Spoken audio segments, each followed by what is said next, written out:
Well, with more on the matter, we're now joined by Taleed Noormohamed, Liberal MP for Vancouver-Granville. He also sits on the Standing Committee for Public Safety and National Security.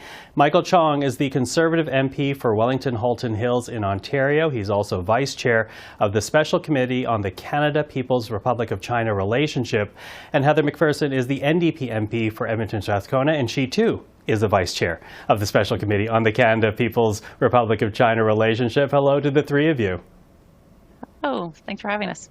Mr. Noormohamed, I'll begin with you. You know, China's National University of Defense Technology, it was actually blacklisted by the United States back in 2015 because of security concerns. The scientists Canadian researchers were working with, many had ties to that institution. So why didn't the guidelines introduced by your government in 2021, why didn't it go further than it did?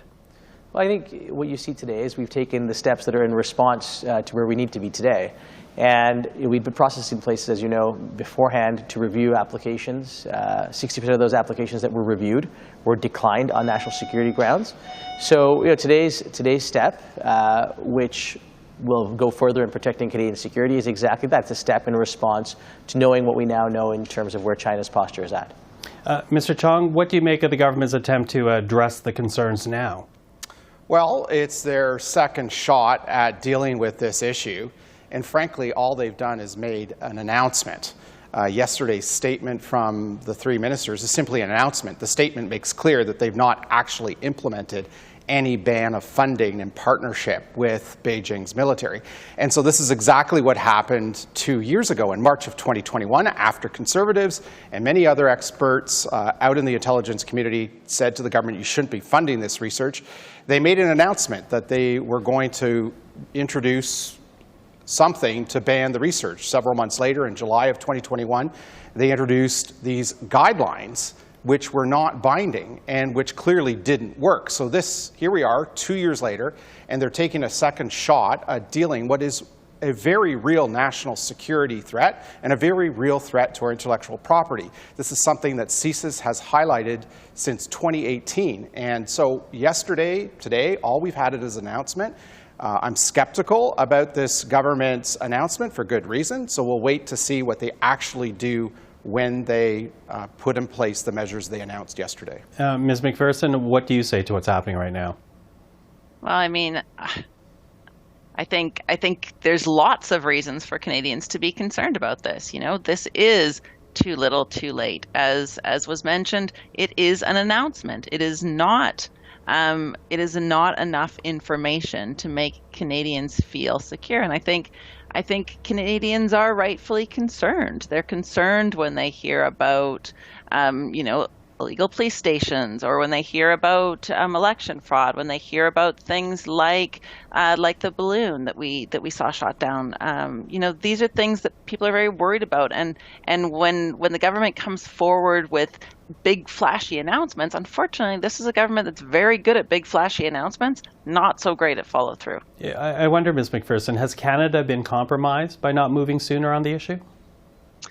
Well, certainly, I think that the government has to be acting speedily on this and urgently on this. I spoke to Minister Menchino within the Canada-China Committee about the other actions that we'd like this government to take, the other steps that we've been calling for this government to take. And his response was, well, all things are on the table.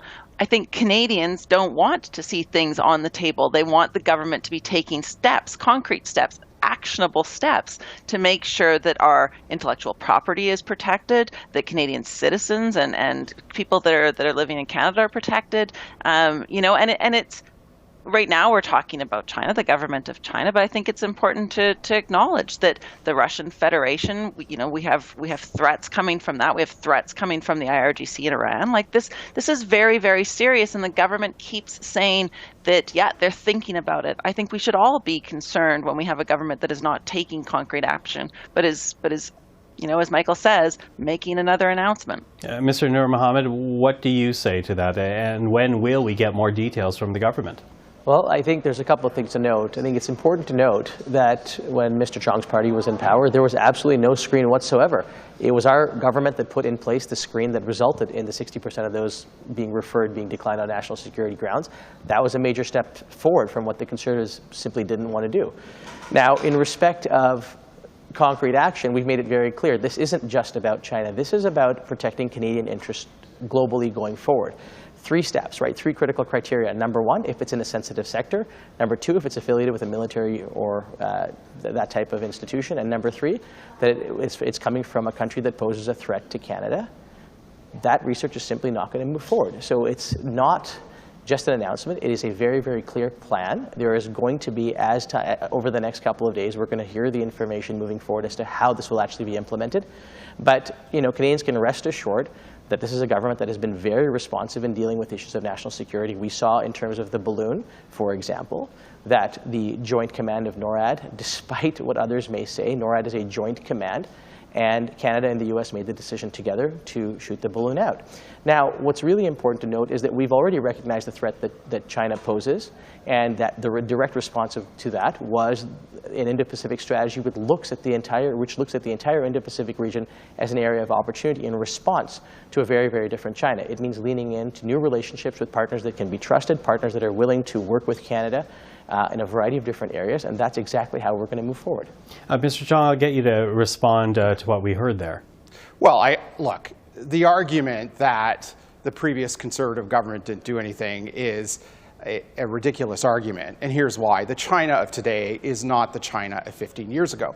The Russia of today is not the Russia of 15 years ago. In fact, some 15 years ago, President Putin mused about Russia joining NATO and becoming a key NATO ally. Clearly, the Russia back then is not the Russia of today, and the same thing holds for China. Back then, it was governed by Premier Wen and President Hu. We thought, Western democracy thought, that by deepening and broadening ties with the People's Republic of China back then, that we could gradually help them improve their record on democracy, human rights, and the rule of law. Clearly, that has not been the case, particularly so in the last 5 years. And that's why Western democracies, from the United States to the United Kingdom to France to Germany, have woken up to this very real threat that has emerged just in the past 5 or 6 years.